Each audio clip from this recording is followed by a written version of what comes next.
शहदादपुर में वापारीता नए वापारी के हथी वठाइण ऐं संदन हक़ ॾियण लाइ कन्वेंशन मुनक़िद किया वियो, जंहिंमें वॾे अंग में वापारी बिरादरी शिरकत कई। उन हवाले सां ॾिसूं था मीर महताब जान जी ही रिपोर्ट। असांजी जेका ताजरानी पाकिस्तान आहे वफ़ाक़ सां मिलाइण ऐं उन्हनि खे मुतहद करण जो आहे।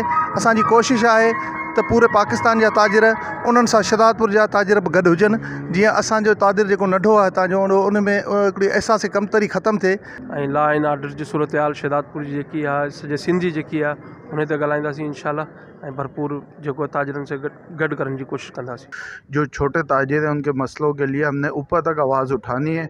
आज से पहले शहदादपुर में ऐसा कोई प्रोग्राम ना हुआ है और ना ही इंशाल्लाह कोई ऐसा प्रोग्राम होगा।